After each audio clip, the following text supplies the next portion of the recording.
1 Kings chapter 18, verse 41 to 46.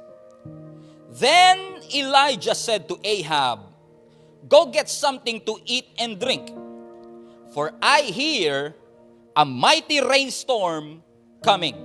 Sa ibang translation, "For I hear the sound of the abundance of rain."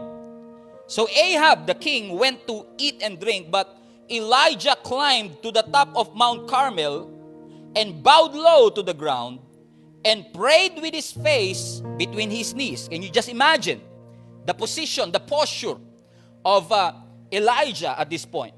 So he was praying, in other words. And then verse 43, then he said to his servants, "Go and look out toward the sea." The servant went and looked, and then returned to Elijah, and he said, "I did not see anything." I didn't see anything. I didn't see anything.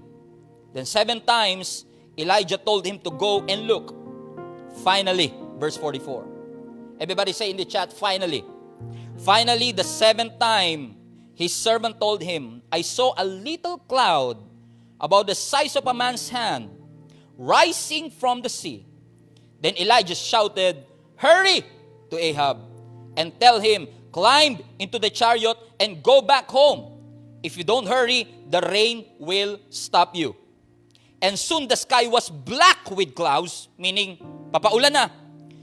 Amen? Sabihin nyo nga sa katabi nyo, ilagay nyo sa chat, the rain is coming. Amen? Brace yourself. The rain is coming. Soon the sky was black with clouds, and heavy wind brought a terrific rainstorm. And Ahab left quickly for Jezreel. Then the Lord gave special strength to Elijah. He tucked his cloak into the belt, ran ahead of Ahab's chariot all the way to the entrance of Jezreel. Alam nyo mga kapatid, ako naniniwala, title pa lang nito will give an encouragement and hope into your heart. I want to talk to you about on this subject, the drought is over. The drought is over. Come on, leave it in the chat. The drought is over. Praise the Lord. You may be seated in the presence of the Lord. Alam niyo mga kapatid, ako naniniwala that in the kingdom of God, there is no such thing as scarcity. Sa kingdom ng Panginoon mga kapatid, walang kakulangan, walang deficiency, walang drought, walang tagtuyot. Sa John 10:10, ipinangako ng ating Panginoong Yesus na siya ay pumunta dito sa mundo para bigyan tayo ng buhay, not just to exist, but a life to live.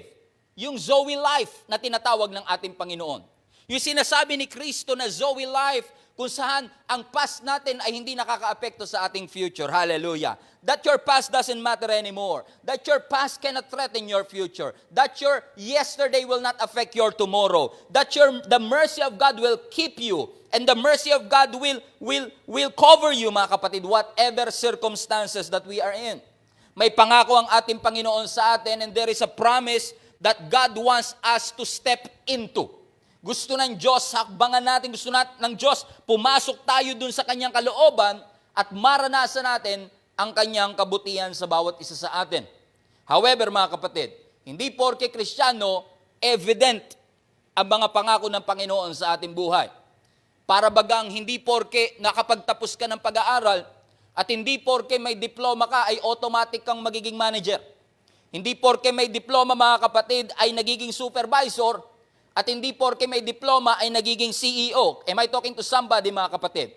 I've learned, I realized, napagtanto ko mga kapatid, that there is no elevator access to success. Minsan, maghahagdan ka talaga. Kung gusto nating maranasan ito, we have to wait, we have to trust God, and we have to be faithful. Minsan nga lang mga kapatid, maraming tao talaga, siguro kasama na rin ako, kasama na rin po siguro kayo, may mga tao talaga nag-i-struggle sa pag-aantay. Kasi po mga kapatid, may pagitan ang prayer at answered prayer. May gap. At sa gap na ito, may test of faith.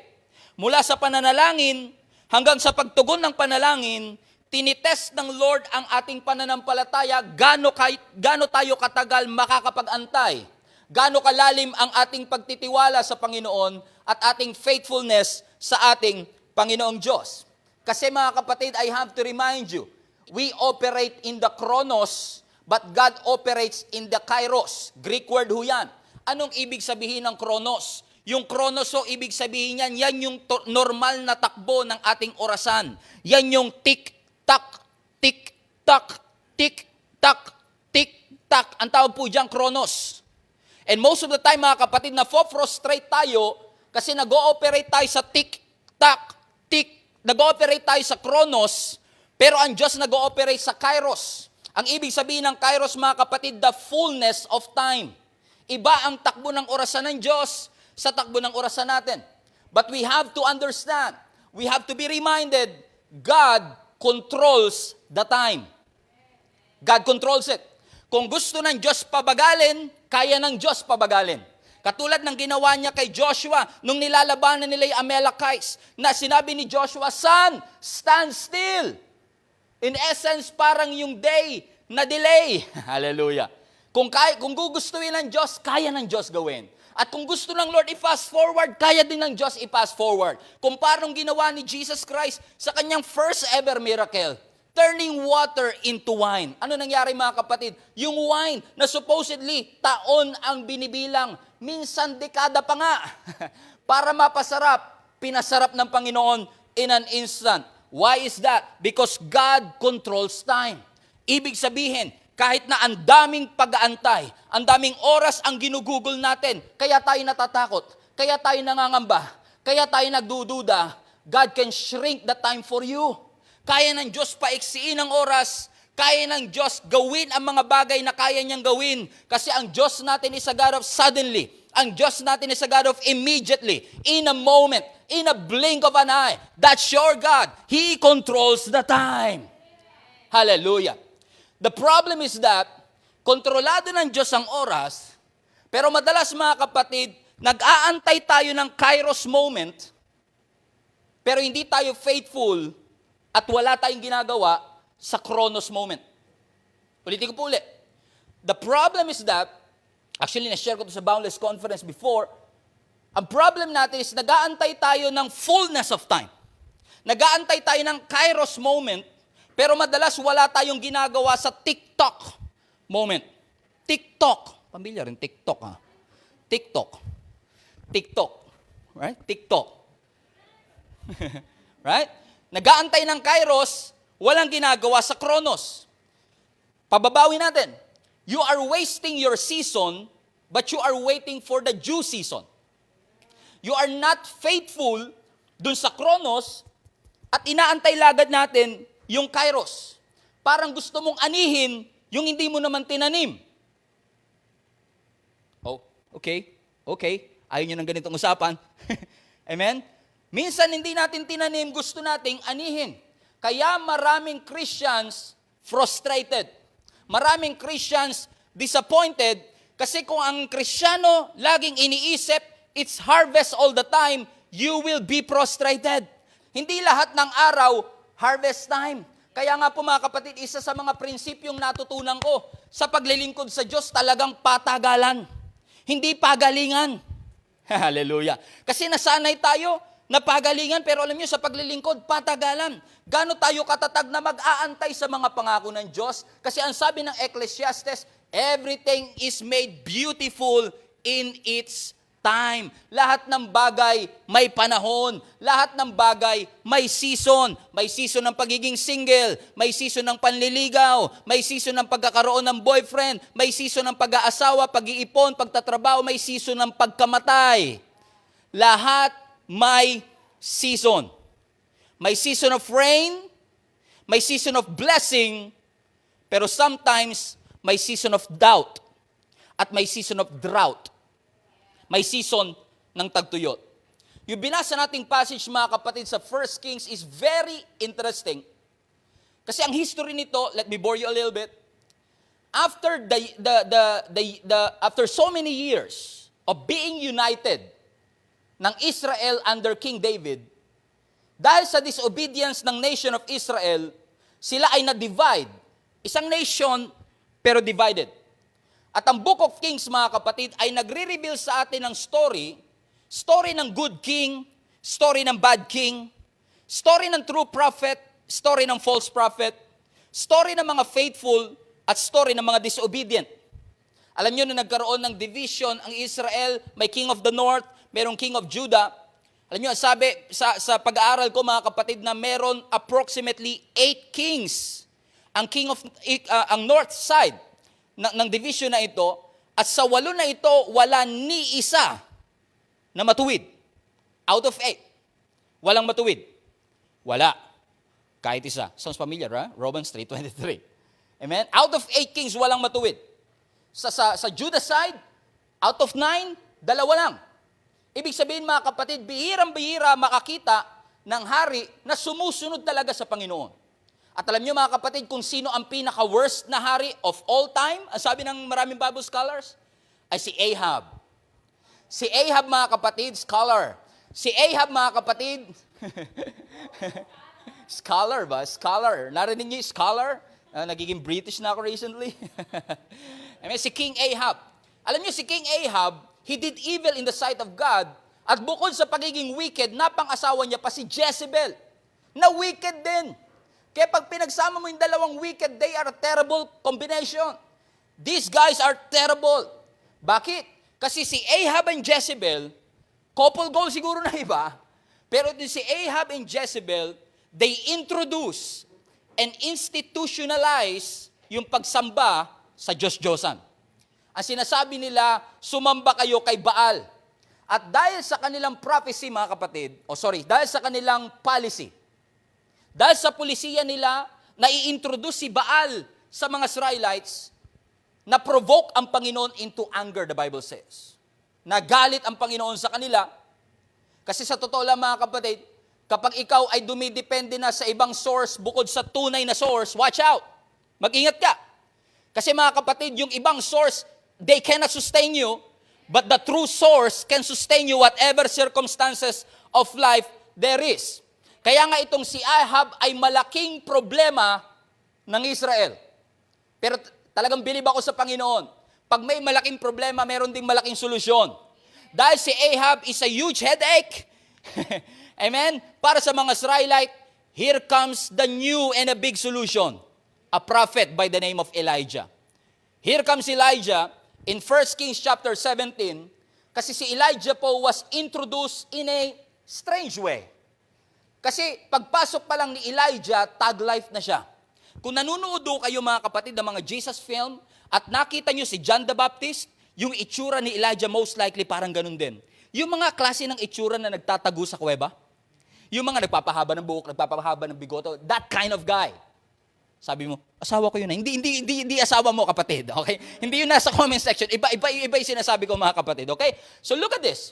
Tignan natin kung ano ang introduction kay Elijah. Look at this. 1 Kings 17 verse 1. Now Elijah, who was from Tishbe in Gilead, told King Ahab, look at this. Kausap ni Elijah, the prophet, bagong-bago, hindi kilala, itong si King Ahab, at sabi niya, as surely, not maybe, as surely as the Lord, the God of Israel lives, the God I serve. Look at this. There will be no dew, no rain during the next few years until I give the word. Alam niyo kung may Facebook na at that time, nilagyan na siya ng salamin. Amen? Nilagyan na siya ng cup at tumugtog na ng tent. This is tag life, you all. Kasi ang unang encounter ni Elijah kay King Ahab, ang sabi niya, boss, as surely as the Lord lives, hindi magkakaroon ng ulan hanggat di ko sinasabi. Wow, there's something audacious. There's something about this statement. Kasi sabi niya, until I give the word. Hanggat di ko sinasabi, hindi magkakaroon ng ulan. Mapapansin nyo, ito lang yung klase ng propeta na hindi nagsisimula sa the Lord says. As the Lord says. Kasi sabi niya, okay, until I say the word, hindi magkakaroon ng ulan. Now, this is interesting kasi ang ulan, lalo na dito sa Kamanaba, ayaw natin. Ang ulan sa Kamanaba, dinidespise. Kasi sa Metro Manila ang Metro Manila lang po yung just add water, may traffic na. Sa Manila lang po yung just add water, may kaguluhan na kagad. Just add water, may resort na kagad. Hallelujah. Dito lang yun nangyayari. Kaya minsan di natin ma-appreciate ang ulan, pero back then, and especially to different parts of the world, ang ulan is a sign of blessing. For them, rain is a blessing. Para sa iyo minsan, ang ulan panira ng forma. Ang ulan ay panira ng yung white shoes. Pero ang ulan is a picture of blessing. Ibig sabihin, pag walang ulan, when there is no rain, it means death.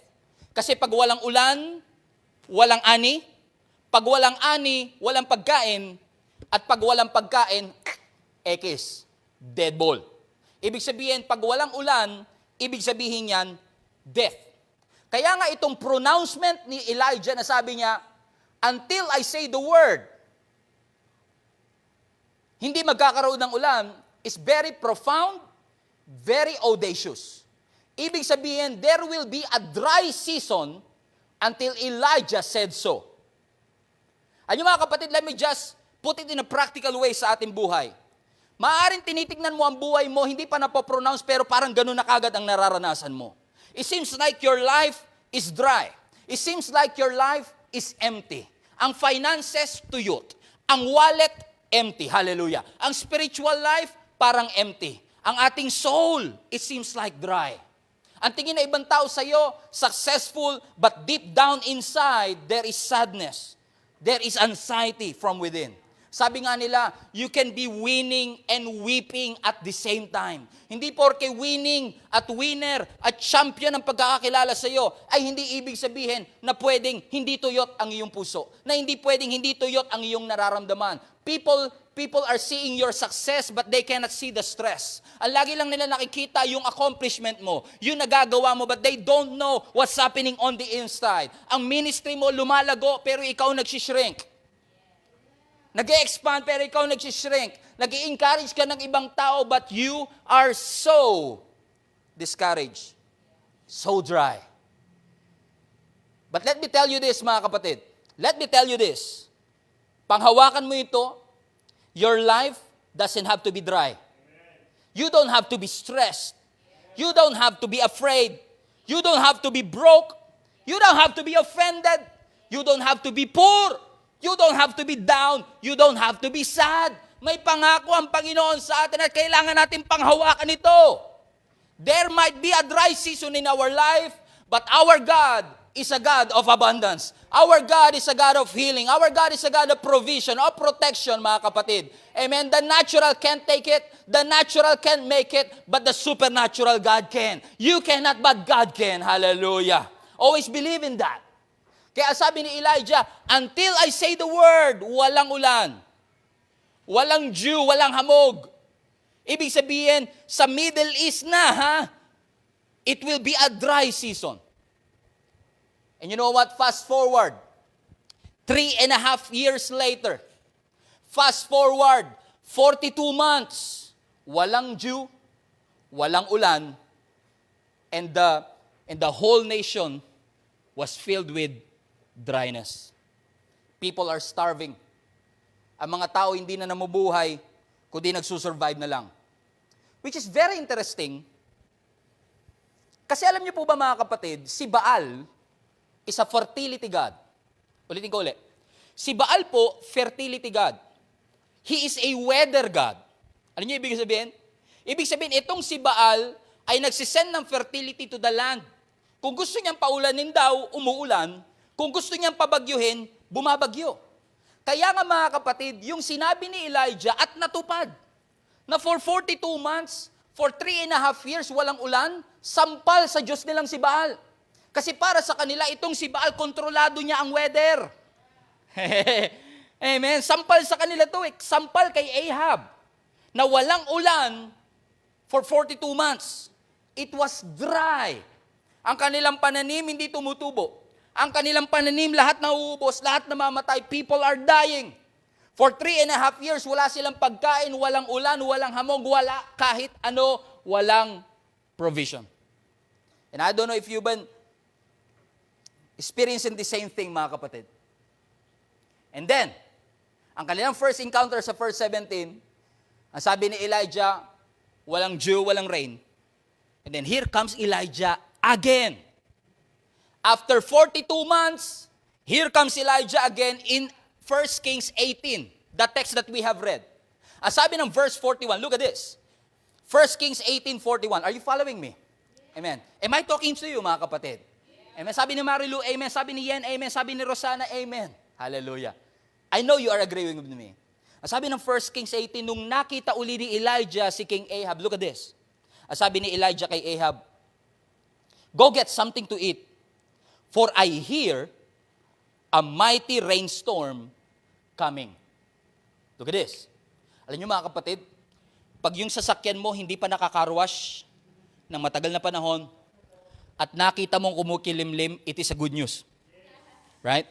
Ako nga, pagka walang karwash yung sasakyan ko at nakita ko umuulan, lagi ko sinasabi, wag nang ambon, ibuhos mo na. Kasi ang ulan, kapag walang karwash yung sasakyan mo, it is a good news. Amen? May mga taong gusto ng ulan, may mga taong ayaw ng ulan. Yung ibang tao na gusto mag-MTB, humalap sa bintana, at kumanta ng, akin ka na lang. Yung gusto nila ng ulan, nag-i-emo effect sila, something like that. Amen? Pero alam mo kapatid, kapag sa lugar ninyo hindi umuulan for 3.5 years, kapag sa lugar ninyo walang provision for 42 months, ang ulan is more than just a good news. Kaya nga yung sinabi ni Elijah kay Ahab, this is no joke. Are you kidding me? Talagang uulan? After 42 months, walang kahit ulap na nagmamanifest. And I've been to Middle East, may mga times talaga na nagpupunta kami, walang kaulap-ulap at all. Amen. And can you imagine, after 3.5 years, lalapit si Elijah kay Ahab again, na sasabihin niya, well, maghanda ka na, kumain ka na at uminom ka na, because I hear the sound of the abundance of rain. So verse 42, so Ahab went to eat and drink, but Elijah climbed to the top of Mount Carmel and bowed low to the ground and prayed with his face between his knees. Verse 43. And then he said to his servants, go and look out toward the sea. The servant went and looked, and then returned to Elijah, and he said, I didn't see anything. In other words, si Elijah, pagkatapos ng pronouncement niya kay Ahab, na maghanda ka na because I hear something, I don't see it yet, but I hear it. Hindi evident, but I hear it. Sabi niya, maghanda ka na. And the next thing na ginawa ni Elijah, umakyat sa Mount Carmel para manalangin. At habang siya'y nananalangin, inutusan niya ang kanyang servant, okay, punta ka nga uli sa taas. Tignan mo kung meron ng ulan. At sabi niya ang kanyang servants pagbalik, Sir, I didn't see anything. Sabi ng verse 43, wala akong nakita. Mga kapatid, kaya mo bang paniwalaan yung bagay na hindi mo pa nakikita? Can you believe in something that you don't see yet? Kasi nag-pronounce na si Elijah na ang sabi niya, there, I hear something. And maybe hindi niya narinig on the physical, but pwedeng narinig niya sa spirit. Kaya sabi niya, tignan mo, because I hear the sound of the abundance of rain. Pero ang report sa kanya ng kanyang servant, wala po ko nakita. Yung first try, walang evidence. Napansin niyo ba mga kapatid, kapag talagang nagsisimula ka, yung una lagi ang pinakamahirap, yung una lagi yung parang walang epekto, yung una lagi yung walang progress, na-try niyo na po bang mag-gym? At sa unang araw, pawis na pawis ka, 3 hours ka nagtatakbo sa treadmill, 3 hours ka nagbubuhat ng mga barbells and all of that, pero pagtingin mo sa abs mo, sa tiyan mo, wala pa ring abs. Sabi mo, wala naman yatang epekto ito mga pinagagawa ko, wala naman palang silbi lahat ng aking pagpapagal. Suko na ako because the first time, yung unang subok lagi, ang pinakawalang ebidensya at that time. At yung servant, nung umakyat sa bundok, pagbalik niya, siguro parang hesitant din siyang i-report kasi sabi niya, boss, I'm sorry pero wala eh. Walang evidence, walang movement, walang cloud, walang progress, parang wala namang mangyayari. Or maybe ikaw kapatid, nasa bahay ka nananalangin, sabi mo, Lord, I need promotion. And the next thing you know, pagpasok mo after few months, walang promotion. Nag-business ka, sa first week walang kita, walang development. May sakit ka, nagdududa ka kung COVID. Unang temperature check, ayaw bumaba ng lagnat.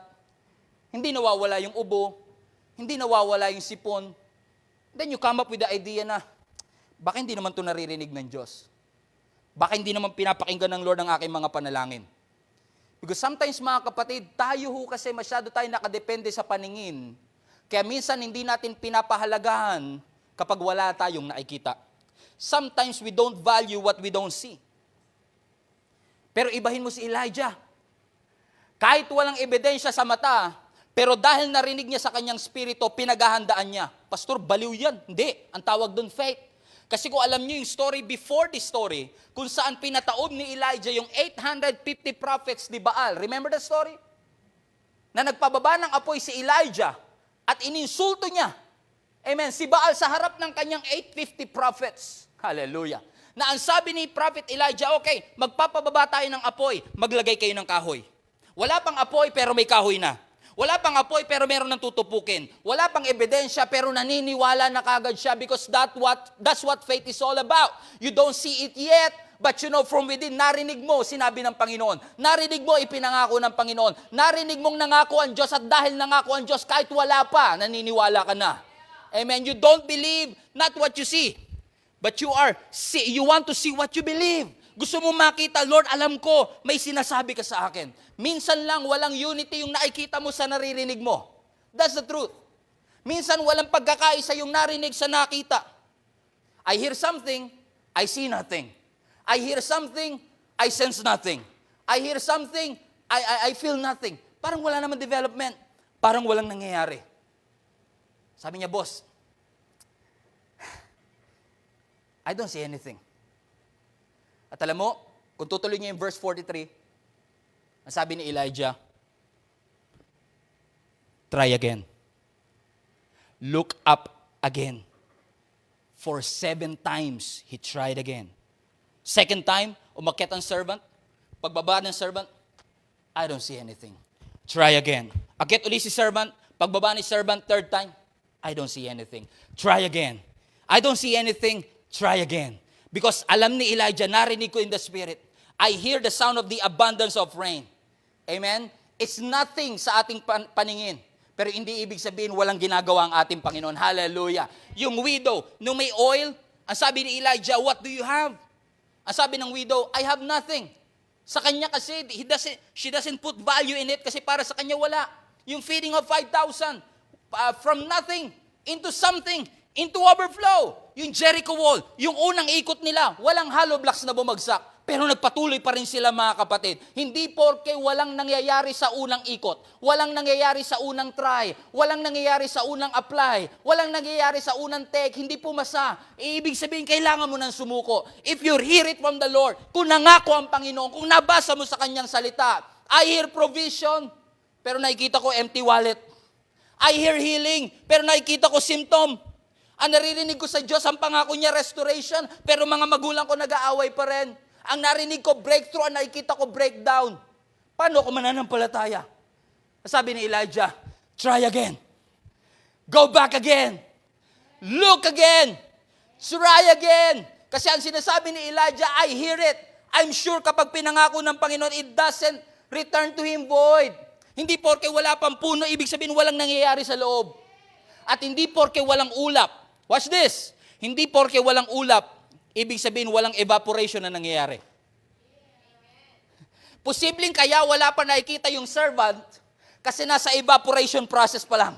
At ang evaporation, mga kapatid, sa science, hindi mo nakikita pero hindi ibig sabihin walang nangyayari. Hindi porke walang bunga, ibig sabihin walang itinanim. Hindi porke walang nangyayari sa karir natin ay walang ginagawa na ang ating Panginoon. Even if you don't see it, God is working. Even if you don't feel it, He is working. He is a way maker, a promise keeper.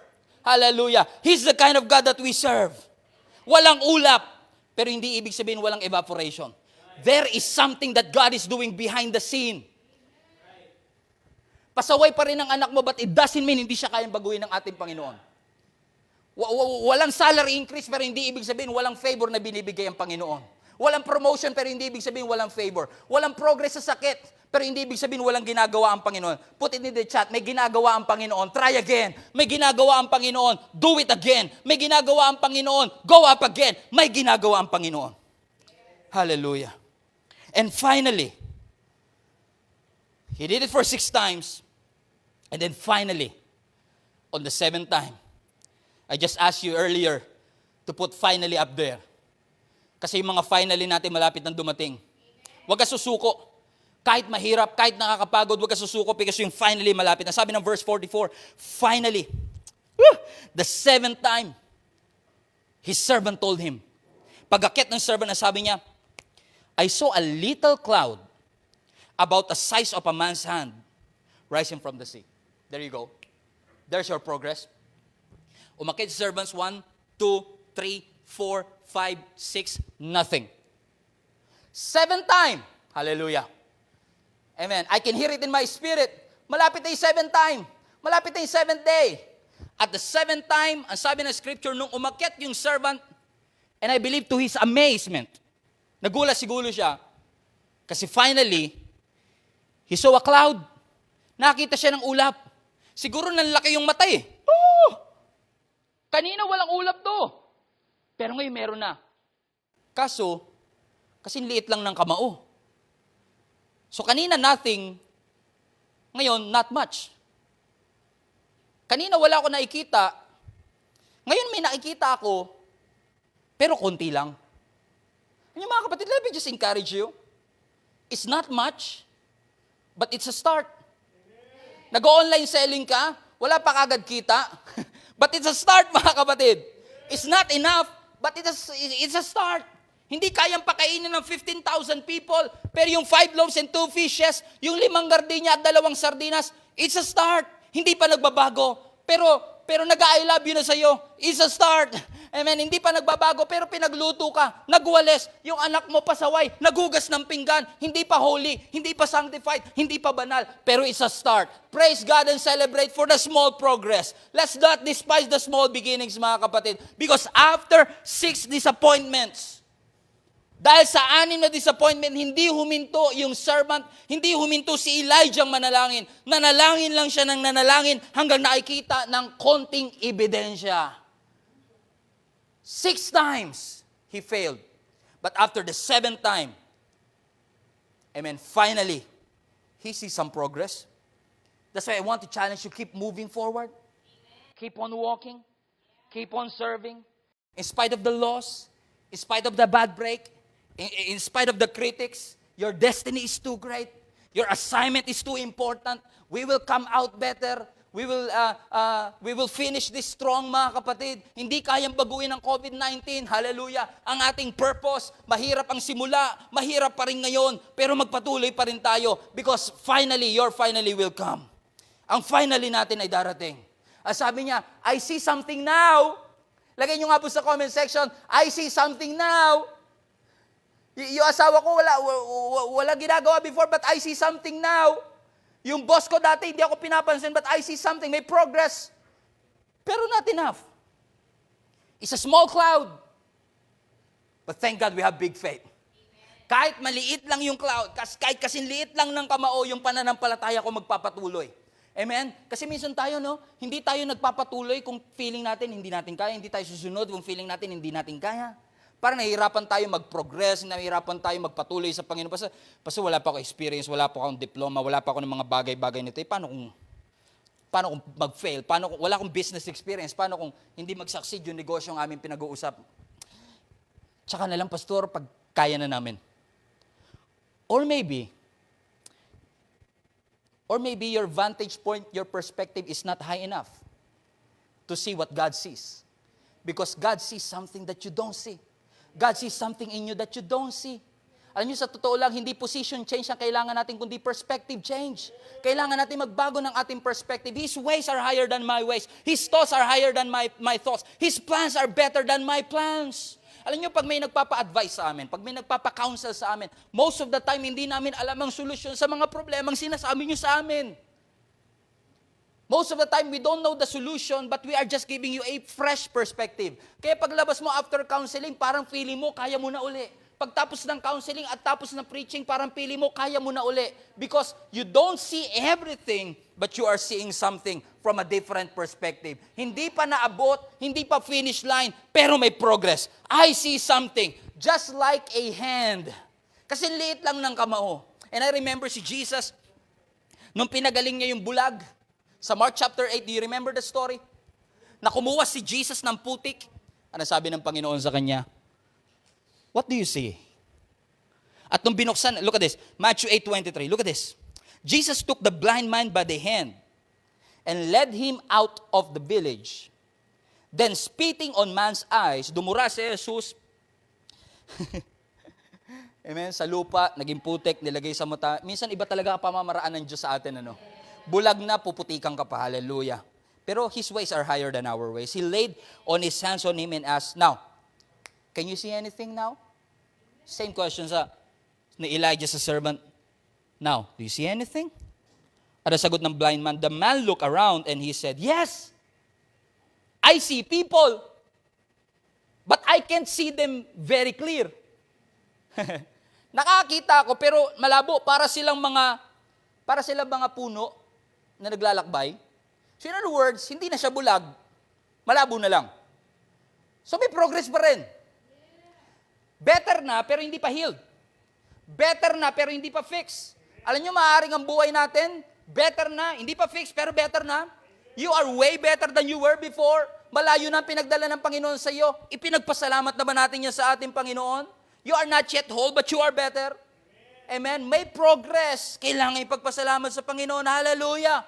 But you don't have to settle here. Kasi hindi nagsettle yung blind man na ito. Ang sabi ng Bible, hinipo muli siya ng ating Panginoon. Hallelujah. Kaya don't settle for a spit. Sabi ko nga. Amen? Pursue the touch of our Lord Jesus Christ. After 7 times, finally. Amen. Finally, he experienced the breakthrough that he is looking for. It's kind of late, pero tawagin ko na yung pianista natin, ano? And then Elijah shouted after that small progress. Sabi ni Elijah, look at this weird thing. Hurry! Hurry to Ahab and tell him, climb into your chariot and go back home. Kung hindi ka magmamadali, the rain will stop you. Verse 45. And soon the sky was black with clouds. Mula sa maliit, soon the clouds went black and a heavy wind brought a terrific rainstorm. Alam niyo ba mga kapatid, isa sa mga notable na pagkikita ni Ahab tsaka ni Elijah is nag-declare si Elijah ng 3.5 years of drought. Ang unang dialogue ni Ahab nung nagkita sila ni Elijah, ikaw ba yung troublemaker? Kasi alam ko ikaw nagdikta nitong tagtuyot na to, kaya tayo nagkakagulo eh. From troublemaker, now to rainmaker. Kasi ang sabi ng scripture, yung kanyang pinaniwalaan, yung kanyang prenounce, yung kanyang kinonfess, na-disappoint ng 6 times, but finally, God heard it. Just the right time. Iba ang TikTok sa Kairos. Yung fulfilled time. Yung fulfillment ng time ng Panginoon, we just have to wait. At kapatid, kapag nararamdaman mong gusto mo na mag-quit, kapag may urge sa puso mo na gusto mo na mag-quit, it is a sign na malapit ka na. Ibig sabihin, pag mas masakit na, ibig sabihin, mas malapit ka na. All the odds are against you. Parang pinapahirapan ka ng professor mo, pero manampalataya kang gagraduate ka. All the odds are against you, na hindi mo maaayos ang pamilya mo, pero magtiwala ka sa Kairos moment. Amen? Sa fullness of time, gagawin ng Panginoon. Ifo-fulfill ng Panginoon. Huwag kang magpatalo sa kalungkutan. Huwag kang magpatalo sa kakulangan. May pinapagawa ang Panginoon. Ang sabi ng Panginoon, magtiwala ka. This is just a test of faith. Kulang ako, but scarcity is not my destiny. Bankrupt man kami, but bankruptcy is not my destiny. May sakit ako, but sickness is not my destiny. I can have joy when I have Jesus. I can have peace when I have Jesus. I can have the provision if I have the provider. I can have the comfort. I see the rain coming. I see the rain coming. Amen. I can hear the sound of the abundance of rain. I can hear the healing. I can hear the restoration. I can hear the opportunities opening. I can hear the growth rising from within. Believe it. Believe for the Kairos moment. Believe for the finally. Your God can do exceedingly, abundantly, above all that you could think or imagine. Believe it. Kung pinakain ng Lord si Elijah sa pamamagitan ng raven for 3.5 years of drought, Kung ang mga Israelites mula Egypt to the promised land, 40 years, ang kanilang sandalyas hindi naupod, ang kanilang damit hindi naluma. Kung kaya ng Lord na magkaroon ng anak pa rin si Abraham at si Sarah at the age of 190, nothing shall be impossible to your God. Don't tell me that God cannot provide for you. Don't tell me that God cannot heal you. Don't tell me that God cannot protect you. Don't tell me that God cannot do it for you. Don't tell me that God cannot restore that relationship. Don't tell me that God cannot set you free. Don't tell me that God cannot bless you, because He can. The drought is over, kapatid. Believe it in your heart. Believe it for your family. Believe it for your church. Believe it for this nation. Believe it for this world. The drought is over. Come on, leave it in the chat. The drought is over. No more dry season. No more season of waiting. No more season of, ano mga kapatid, sometimes hindi trying, kundi trusting ang kailangan natin. May mga trying times, pero most of the time, trusting times. Just believe that God can. Just believe that finally, the Kairos moment will come. Iba ang tiktak natin sa Kairos moment ng ating Panginoon, but I will choose to believe it anyway. I don't see it yet, but I can hear it. Restoration. I can hear it. Healing. I can hear it. Provision. I can hear it. Growth. I can hear it in my spirit. May ginagawa ang Panginoon. He is working behind the scenes. Even if you don't see it coming, God is working. Even if you don't feel like it, God is doing something behind the scene. Hindi porke wala tayong nakikita ay walang ginagawa ang ating Panginoon. The drought is over. Confess it in your heart. The drought is over. Confess it in your family. The drought is over. Matagal nang walang restoration, but the drought is over. Matagal nang walang provision, but the drought is over. Nagtataka ka din kung bakit parang kahit anong sipag mo, walang asenso ang iyong buhay, but claim it, believe it, receive it, the drought is over. Walang favor sa aking boss, but the drought is over. Walang nangyayari sa aming family, but the drought is over. Look again. Try again. Kahit 6 disappointment, kahit 600 disappointment, look again. Try again until you see something. Speak not what you see, but speak what you want to see. What do you want to see na gusto mong gawin ng Panginoon sa iyo? Do you want to see provision? Speak about it. Jesus is my Jehovah Jireh. God is my provision. Do you want to see healing? God is my Jehovah Rapha. Gusto mo ng comfort? God is my shepherd. I shall not want. I shall lack nothing. Dahil kasama ko ang ating Panginoon. My soul is refreshed. And though I walk through the valley of the shadow of death, I should not be afraid because God is with me. Declare it in your heart. The drought is over. The drought is over. Mark, declare it. The drought is over. Betty from YouTube, declare it. The drought is over. Nell from Facebook, the drought is over. Claim it. Receive it in your heart. Amen. This is great news.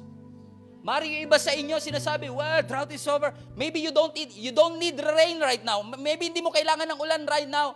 But somebody from Spain needs it. Somebody from Japan maybe needs it. Kailangan nating manampalataya na anumang tagtuyot na dumadaan sa ating buhay. Natuyo ang passion, natuyo ang conviction, natuyo ang finances, natuyo ang lahat ng mga bagay. Pero alam natin, the rain is coming. I can hear the sound of the abundance. Hindi ambon, kapatid, hindi ambon. The abundance. A mighty thunderstorm is coming your way. Receive it in Jesus' name. Receive it. Receive it. Say it in the chat, I receive it. Confess it in your heart. Shout it out. I receive it, Lord. I receive healing. I receive provision.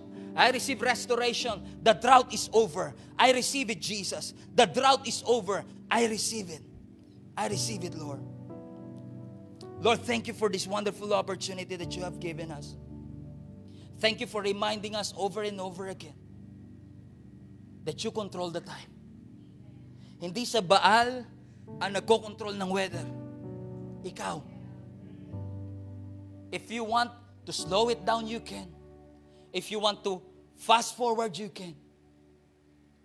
But Lord, marami mang disappointments na dumating sa aming buhay for trying again, praying again, believing again. Believing na kapag naniwala kami sa iyo, may breakthrough na mangyayari. Naniniwala na kapag nanalangin sa iyo, sasagutin mo. pero it's filled with disappointments and frustration. Lord, teach us to go up again. Teach us to try again. Teach us to walk again. Teach us to stand up again. Na huwag kaming sumuko. The urge to quit is a sign that we are near. And we want to believe, Lord God, that rainfall is coming. That breakthrough is coming. That blessing is coming. That new business idea is coming. That provision, Lord God, is coming. Lord, hindi ko po kilala lahat ng mga taong dinala mo, Panginoon, sa page na ito, sa YouTube channel na ito. Or maybe some of these people are watching this 5 months from now or listening through Spotify 8 months from now. But I believe your word is a now word. This is the word for a now season. No, Lord, we don't just believe it for later. We believe it now. We believe it will come to pass. We believe it will happen to all of us. We believe it will happen for our family. Father, I pray in Jesus' name, lahat ng mga tao that say they receive it, lahat ng mga taong naniniwala that the breakthrough is coming, Lord, I pray, we are filled with disappointments, frustration, but I believe the Kairos moment shall come. We believe for the Kairos. It's been months, it's been years, it's been weeks, it's been days. Frustrations, disappointments. Gusto na namin sumuko, gusto namin mag-quit. Is filled with crying and mourning. But thank you, God, you can turn our situations around. Jesus, we need you in our hearts. Sa mga kapatid kong nawawalan ng kapayapaan, nagdududa, nagtatakot, fill us, Lord God, to the overflow. We love you, we honor you, and we are grateful, Lord God, for everything that you have done. Alam ko, Panginoon, may mga tao from different parts of the world na hindi ko po alam kung saan exactly, pero alam ko kinakausap mo sila ngayon. Your word is very clear to them. We need you in this season, Lord. Especially in this season. You are not just a God who saved us. You are a kind of God, Lord God, that can sustain us. Kung kaya mong isustain si Elijah, Lord God, for 3.5 years with no food, no rain, Lord God, we believe that you can do it now. Receive it, church. Receive it for your family. Kahit malayo sila, wala sila dyan sa inyong lugar, receive it for your family. Receive it for your daughter. Receive it for your son. I-receive mo para sa iyong grandparents. Receive it para sa iyong parents. Receive it. We receive it, Jesus. Thank you, Jesus. Marami pong salamat, for we know that the Holy Spirit, Lord God, is touching every heart that is listening and watching right now. Akin dalangin, Panginoon, patuloy ka pong mag-manifest sa aming buhay from here forward. We believe the drought is over. And we entrust everything into your hands. Our nation, our world, we need you, Lord God. This is our very prayer, Lord. In Jesus' name we pray. Everybody say, Amen. Amen. Praise God.